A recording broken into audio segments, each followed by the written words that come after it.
cried, saying that I wasn't right, yet I was right by your side. You manipulator, playing games, your friends commentators, and I don't know what you say about our private conversations, but it's got them hating. Thanks to all the rumors you be claiming, it's cool, I'm done with you, so they can throw you a celebration. You gon' hate it when you see me with somebody living better. I'm trying to tell you that me just doing me gon' have you jealous. Good morning, folks. Welcome back to Chris Wyatt Reports. It's Passage to Tomorrow, the After Midnight program. It's Passage to Tomorrow, the After Midnight. All right, just checking on the sound, how that went across. Thanks a lot for tuning in. Wow, I have to say it's been an epic, exhausting, knackering 72 hours trying to deal with my PC, get it sorted and worked out, and then set everything up this hour last night, or yesterday morning. Excuse me, to manage to pull off the 4 rugby broadcasts that I had today.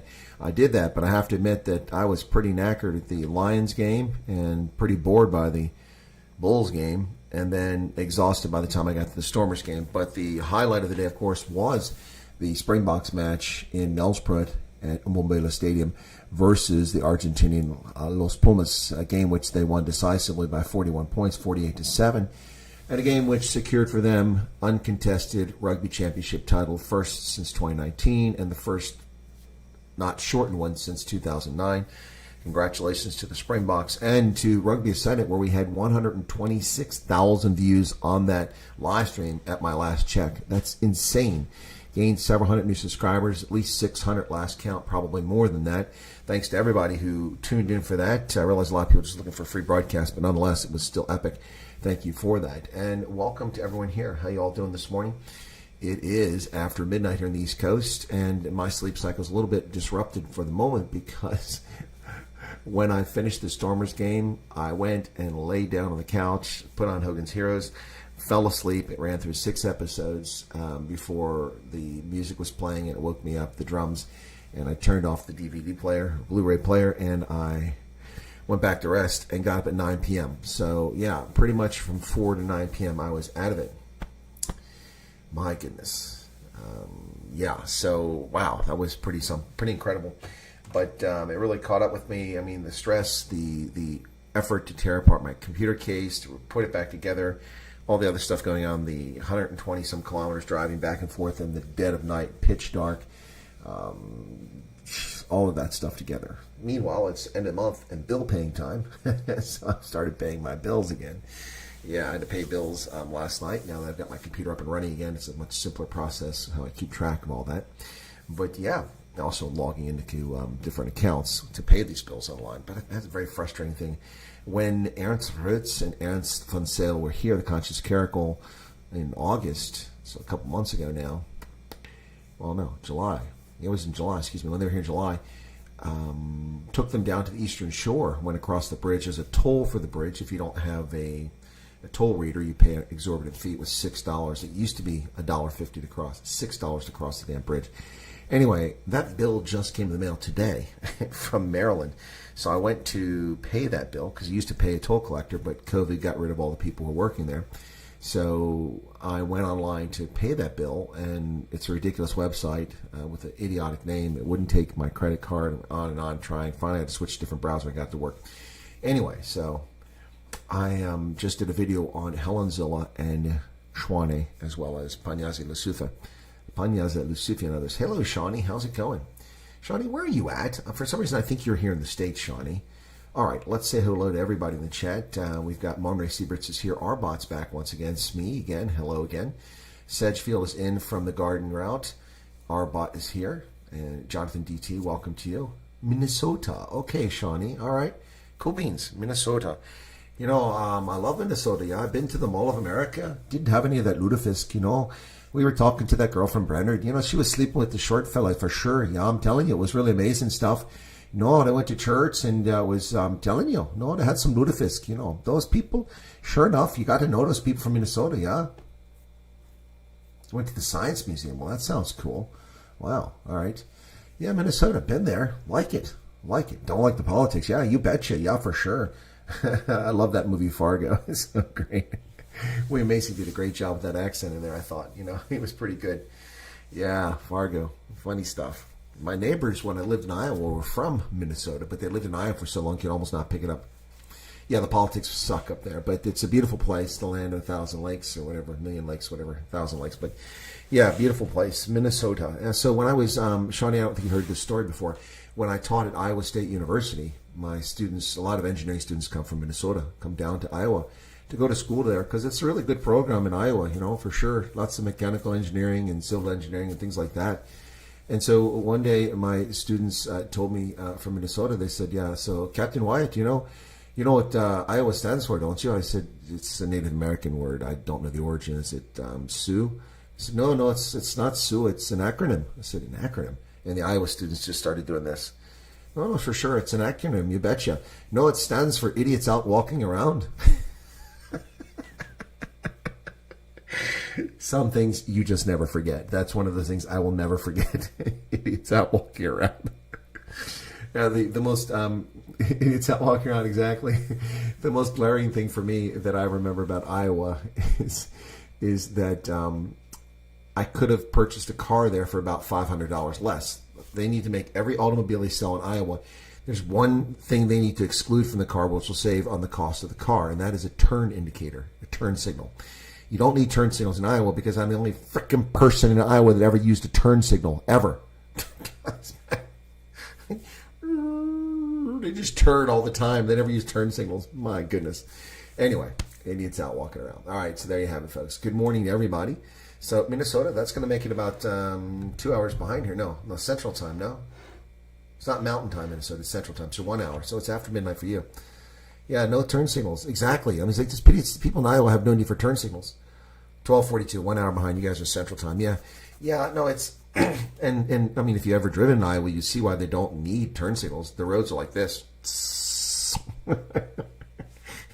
like someone took string and ran it across the state. They made the counties in little boxes, and they wrote this. I mean, there's like no, I drive here. Last night when I was driving up in the hills, to pick up my computer, up in the woods, man, I had to be careful not to bottom out my front end, my motor. Yeah, it is boring driving in Iowa, but the people are decent. I did study at Iowa State, Community Regional Planning, Cultural Anthropology, and International Political Economy, as well as taught there. And I was a faculty senator in the faculty senate. That was pretty cool. Yeah, I enjoyed doing that. So, let's get some of the news. First off, as I mentioned, in Shawnee, Helene Zilla has fired a shot across the bow of the African National Congress. Will anything come of it? Well, you'll have to watch my video to see what my analysis is. But I will tell you that don't expect a whole lot. So who's going to bring first? Ha ha ha. So funny there. Bongile. It's who will blink first. Helene Zilla warns the African National Congress to bring back Celia's Brink as Shawnee mayor or else. Ooh, it's getting hot up in here. Yeah. DA Federal Council Chairperson Helene Zilla has given the ANC an ultimatum. Bring back ousted Mayor Celia's Brink or the party won't entertain any talks of ensuring stability in other hung metros ahead of the 2026 municipal elections. Well, to be fair, that's exactly what the DA should do. But they're not going to risk their government and national unity because they have never felt power before, and they don't want to let go of it. Well, lose life or limb. Dr. Ivor Blumenthal is angry about having been robbed and assaulted in Nelson Mandela Bay, Port Elizabeth, and he is sounding off on social media. Yep. Dr. Ivor Blumenthal bashed the Nelson Mandela Bay Metro in a video on social media over rampant crime. He was robbed and stabbed in the hand during a business trip last week. The video received backlash from a local councillor who claims it may negatively affect tourism in the Bay. So what?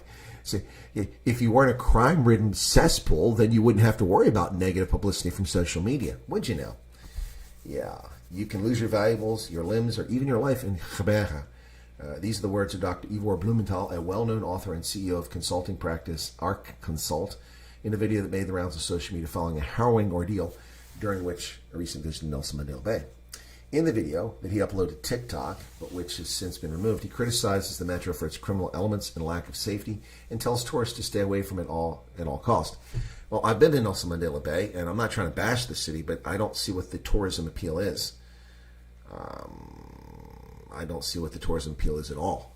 Having been there, I saw nothing of note. I had one of its eminent councilors, ward councilors, show me around the metro, and I have to say I'm not impressed. It's a rather industrial town, kind of a bleak landscape, and it looks like just a bunch of wharfs. I didn't really find what was interesting there, so He was stabbed in the hand, had a physical altercation with a robber, but managed to grab the robber's cap before he fled the scene. He said the police officers who arrived on the scene were absolutely superb. Yep. He said, I gave them the cap, and they said they have CCTV cameras, but in reality, in the Happy Valley part of the city, there's no CCTV or lighting, so when the sun goes down, you truly are on your own. He said 10 minutes later, another couple was robbed at the same spot on the promenade and had their cell phones stolen. This was on the promenade downtown? My goodness. Huh. This video has stirred the pot among local leaders in the Bay who believe it could have a disastrous impact on tourism. One of the metro's most significant income. Tourism is a significant income for Nelson Mandela Bay. It's a port city, and it relies on tourism. It's not Cape Town. It's not Durban. Even Durban is more of a tourism city than Port Elizabeth.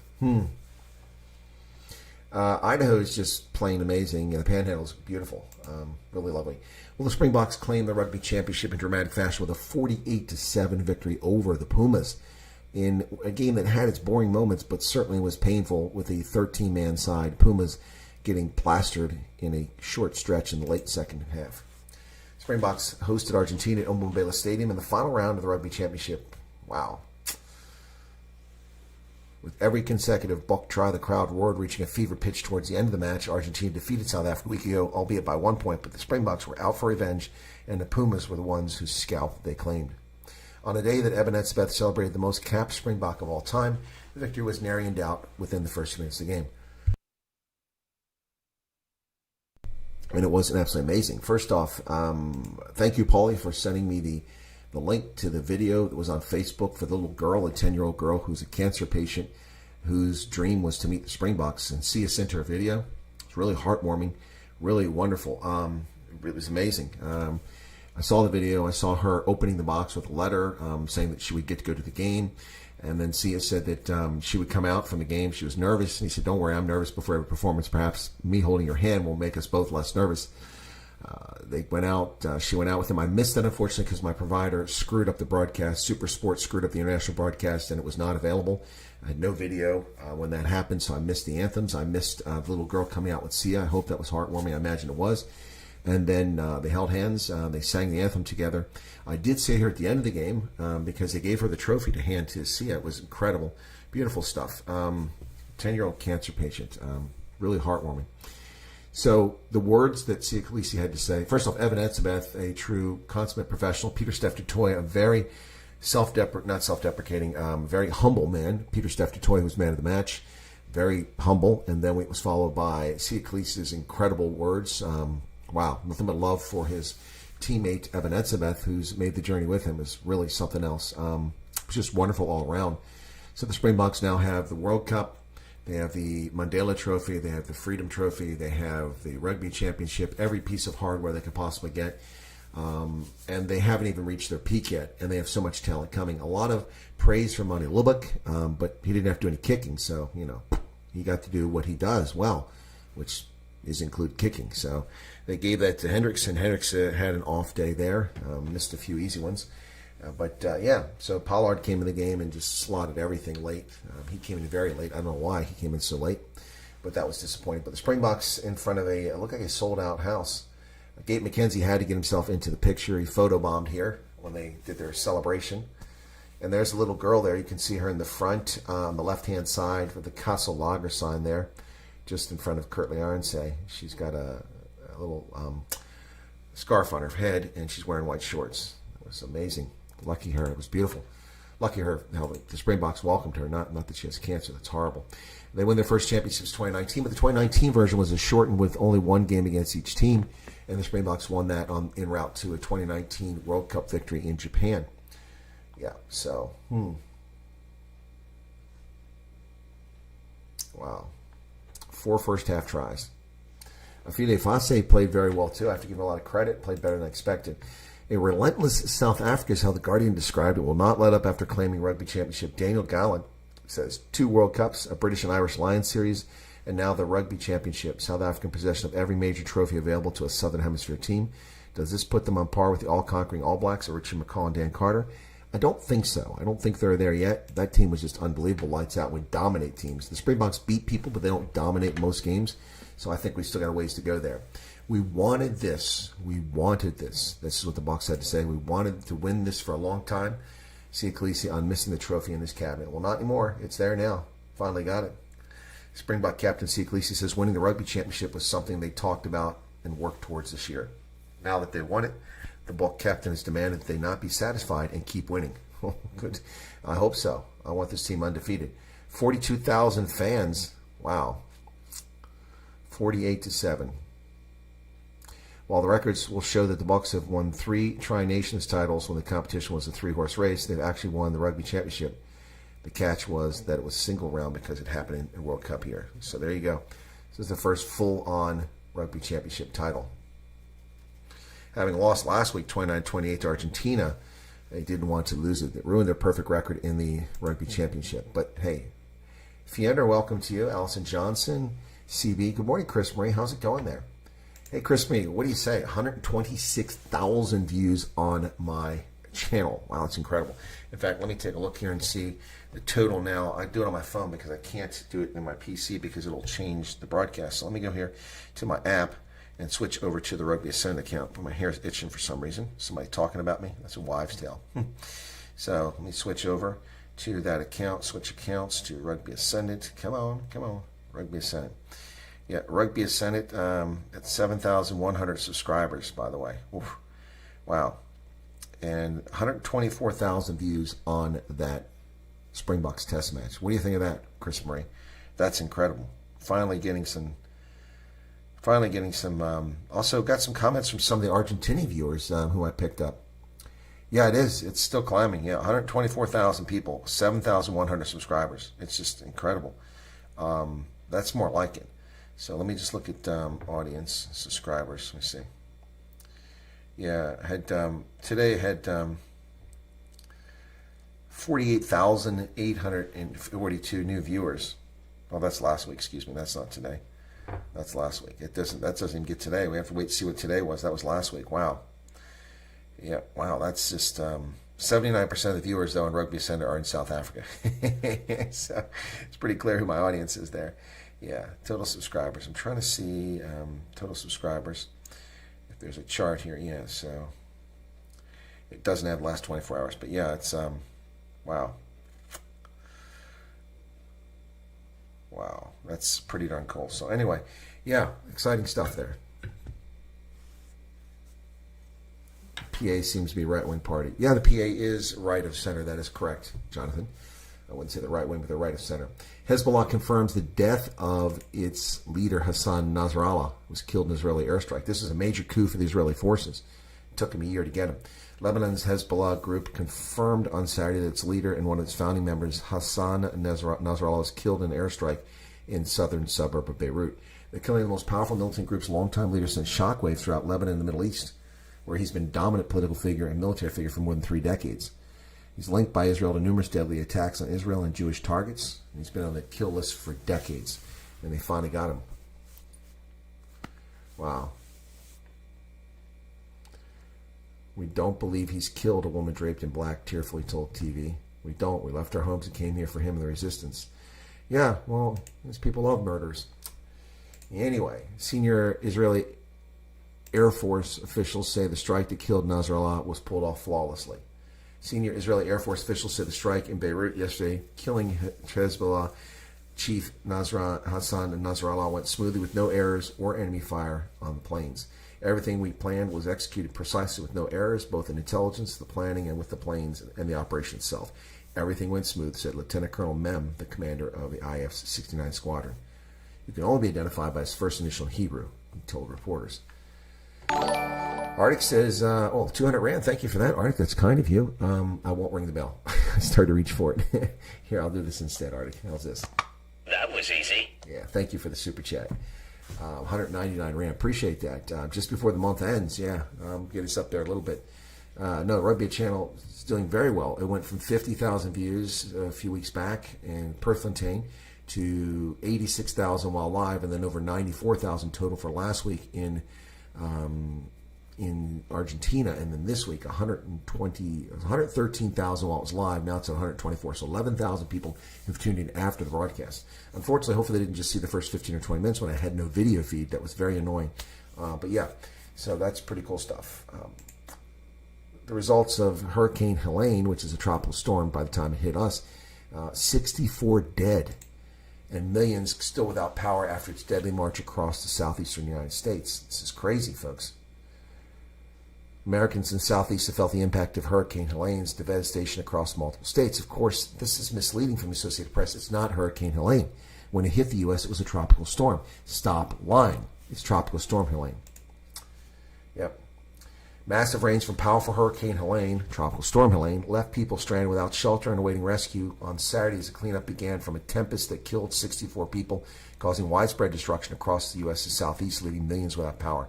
I've never seen so many people homeless as what I have right now, says Janela Englund of Steinhatchee, Florida, a small river town along the state's rural Big Bend. Wow.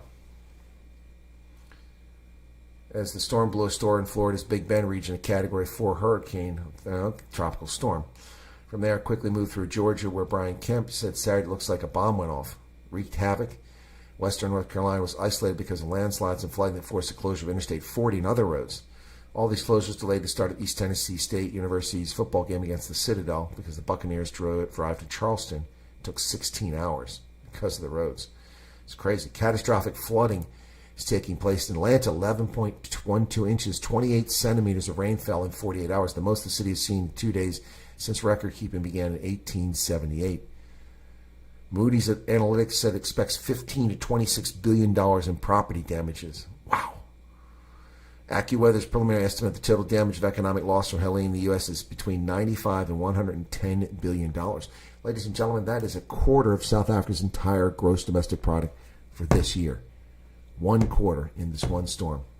If Trump wins, I'll fly to Harrisburg on the 14th of November and we can have a Swiss beer and crabs. That's assuming I'm not in the UK for the Springboks tour. Yep, but that sounds like a good plan if I'm here. Dams being overtopped across the southeast. What's going on here? What the heck is this? Okay. Yeah, drone footage of Asheville, North Carolina, which is located up in the hills, shows severe damage. Let's take a look at some of these pictures here. This is drone footage. Look at that flooding. Oof, the river is clearly overflowing its banks there. The smart people live up on the hill. Okay? Look at that. Bridge washed out. That's horrible. That's western North Carolina, what you see right there.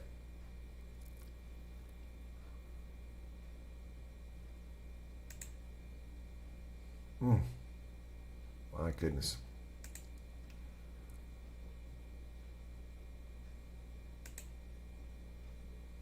Police officer blocking the road because people stupid enough to drive down it.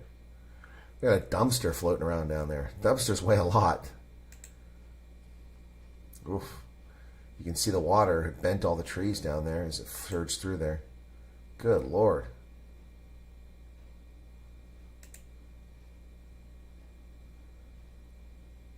Entire blacktop washed out there. Look on the right hand side where that tree is. All the blacktop is broken up and washed away.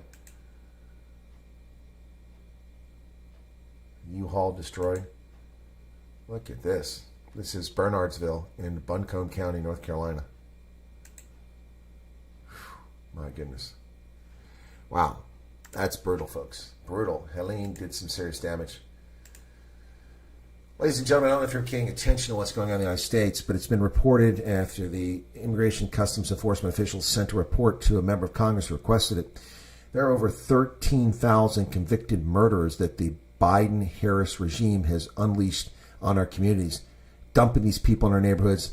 And so we're called racist and xenophobes because we don't want convicted murderers, pedos, sexual assaulters in our community. Unbelievable, ladies and gentlemen. This is a shocking figure. This is beyond comprehension. More than 13,000 criminal alien invaders convicted of homicide are living outside of detention on their own, freely, in our communities. 2 law enforcement officials said many of those criminal alien invaders crossed in the U.S. under previous administrations. The total includes people serving U.S. prison sentences. Oh, yeah, they're trying to diminish it. No. These people were primarily brought in by Obama and by Biden. More than 13,000 criminal, they keep calling them immigrants. They're criminal alien invaders convicted of homicide. They've murdered people. Ladies, these are people that in foreign countries that have broken judicial systems were arrested and convicted of murdering somebody. Then they invaded our country, were caught, and because we could check the records, because we could prove who they were, we got a lot of people that have no idea who they are. These are 13,000 murderers who were convicted abroad, not charged, convicted of murder. And these morons let them loose in our cities. Wow. They're part of ICE's non-detained docket, meaning the agency has some information on them and they have pending immigration cases, but they're not currently in detention either because they're not prioritized for detention.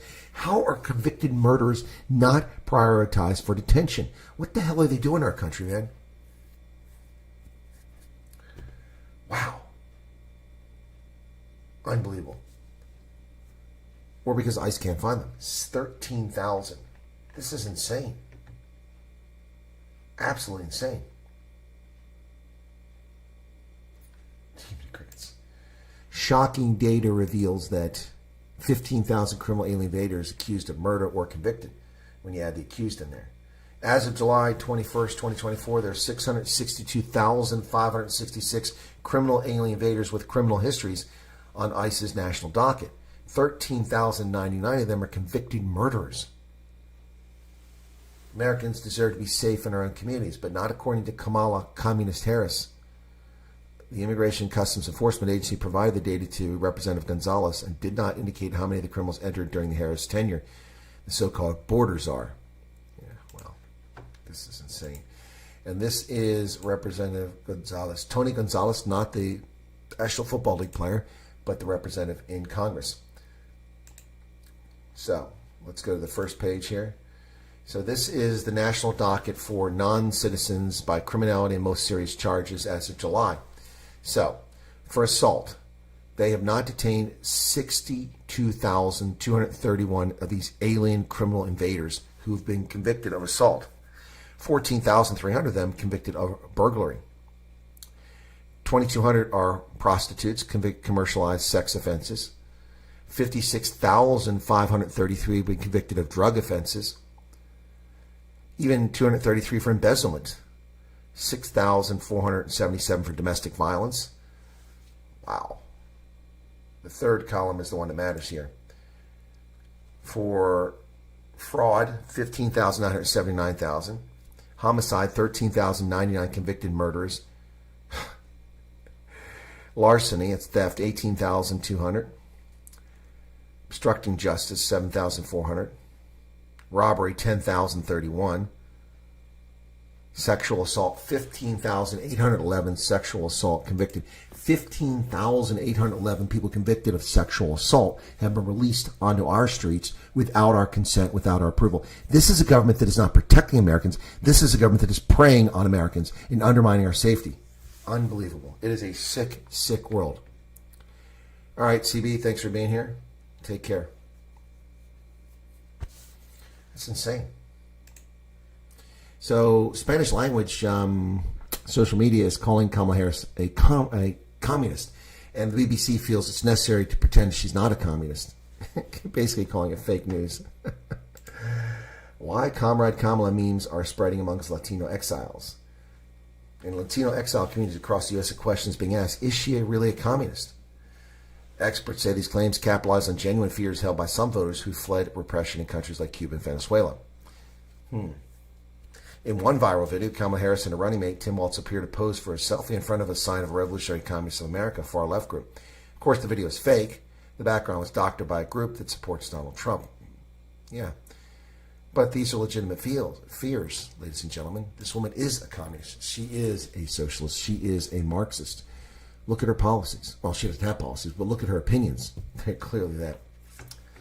86% of children who go missing in the U.S. are never recovered or in custody of the state when they disappear. But if you watch the news, you'd swear it's negligent parents. Well, we went missing, and we were recovered by the FBI in Buffalo, New York. So we must have been that 14%, my siblings and I. Scott Jennings likens Kamala Harris to an arsonist returning to the scene of the crime with her border visit. Wow, that's well said. So it's like an arsonist returning to the scene of the crime. SpaceX has launched a mission to rescue the astronauts trapped in the International Space Station after Boeing's Starliner fail. Yep. This is some good news here. SpaceX's mission due to unite Boeing Starliner astronauts with the spacecraft that will bring them home has taken flight. NASA's Suni Williams and Butch Wilmore have now been on the International Space Station for over 100 days longer than they were expected to. The SpaceX mission called Crew 9 took off at 1:17 p.m. yesterday from Cape Canaveral. NASA previously delayed the launch attempt from Thursday, rolling back the spacecraft into its hangar at Hurricane Helene threatened Florida. Unlike other routine trips ferrying astronauts to and from the space station, the outbound leg of this mission is carrying only 2 crew members instead of 4. NASA astronaut Nick Hague and Roscosmos astronaut Alexander Gorbunov. 2 other seats are flying empty, reserved for Williams and Wilmore to occupy on the return in 2025. It's part of an ad hoc mission to rescue Boeing's latest failure, which is their Starliner. Al Sharpton intrudes into politics in New York, calling for a conference and telling the governor not to suspend the indicted mayor, the first ever New York mayor indicted. Reverend Al Sharpton is organizing a summit where political leaders and elected officials can discuss the federal corruption charges looming over Mayor Adams and the ramifications, and urged Governor Hochul Saturday not to remove his honor over the incident. I've called an emergency meeting in New York City and state leaders in the next few days to discuss how we collectively address this situation. The mayor deserves his due process and stay in court. The focus of our discussion will be on whether and how a city that's 2/3 black and brown is governed to meet their needs. Oh, so it's all about racism. It's about black supremacy. It's not about New York. It's about black supremacy. Yeah, that's so. You should sit down and shut up, Al Sharpton. Nobody cares what you have to say. Go take your frickin' bowling ball size head on your miniature frame and do your useless little frickin' MSNBC nonsense show. Keenan Taryn Blanche says you went missing. You must have missed this story. Yes, Keenan, I was kidnapped as a child. I've talked about that story before. Yep. NASA in South Korea plan a mission to an unexplored region of space. South Korea is joining forces with NASA. They'll work together on a mission to unexplored region of space. NASA and the Republic of Korea's newly created Korean Aerospace Administration, KASA, not NASA, but KASA, signed a joint statement on advanced cooperation on the 19th of September. Potential areas of cooperation include the Moon to Mars architecture, space life sciences, medical operations, lunar surface science, utilization of Korea's deep space antenna, and future commercial activities in low Earth orbit, according to NASA. Well, there you go. The United States is teaming up with South Korea. Well, that's a good idea. Smart country. Donald Trump, in a Wisconsin speech, leans into Kamala Harris, calling her some names that have hurt leftist feelings. Ex-president speaks in Prairie du Chien, flanked by anti-immigrant posters, and lobs insults at Harris and Biden. His speech to a small community where Venezuelans in the U.S. illegally was detained in September for allegedly sexually assaulting a woman and attacking her daughter was unusually devoted almost entirely to undocumented immigrants. Those would be criminal alien invaders, Guardian. He wrongfully claimed that immigrants in the U.S. are violent criminals. That's not true. It's not true. He didn't say immigrants. He's talking about illegal aliens, criminal alien invaders. And we just showed that 662,000 of them are criminals. So this is a lying piece of feces from The Guardian, the toilet paper of record for today. Yeah. Yeah. See how they conflate immigrants to try to make people look like racists and xenophobes with criminal alien invaders? No, we're not talking about immigrants. Nope, we're talking about criminals. Yeah, so Trump isn't wrong. The Guardian is just full of themselves. Anyway, folks, wow, some super chat revenue came in there. Thank you for that. That was from Arctic earlier. Appreciate that. Missing children is a big problem worldwide. Rome is a capital for missing children. I don't know about that, but it's full of Roma children. That's for darn sure. I was in Rome back in the 1990s with one of my civilians, former enlisted NCO, who unfortunately has passed away a number of years ago now. Died rather early in life, unfortunately. But walking in Rome, when these kids came up alongside and tried to get our attention, and the others went around the other side and reached around from behind to take his wallet out of his front pocket in his jeans. He caught them, and we saw it too. And what happened was a restaurant owner saw it happening from his doorway, ran out in the street, swinging and hitting those kids and chasing them away. Yeah, I saw it at the train station in Rome. I got out of the train station in Rome, and the police chasing these Roma kids through the train station who were just robbed tourists. Yeah, it's unbelievable. Good morning, South Africa, says Vilma. Good morning to you. Every time Scamma opens her mouth without a teleprompter, she said, yeah, she does look pretty dumb. Yep. All right, well, okay. Well, 46 people here now. Wow, that's interesting at this hour. Thanks for tuning in, folks. Appreciate being here. Yeah, society is sick, George. It really is. But it is now after 2 a.m. I'm going to drop off. I want to thank everybody for being here. Thanks. Appreciate it. Be sure to hit the like button if you don't mind. And watch The Lounge on X. What's The Lounge, Vilma? And I'll be back with the news on Sunday. I see that Ronaldo's back on Sundays, interfering with my broadcast time. But I'll do my broadcast at my regular time, I think. So I'm going to get some rest now. Barcelona must be pickpocket hotspot. I don't know. I've only been to the airport. Haven't got there. Thank you all. Thank you for the super chat. Thanks for everybody for watching the Rugby Senate. It was awesome. I'm in recovery mode now. Try to get some rest, and I'll be good to go. It is Sunday. That's right, Slippery Pickle. And I will see you guys later in the day for the news. Thanks a lot for tuning in. Do appreciate your support. And my computer is in order.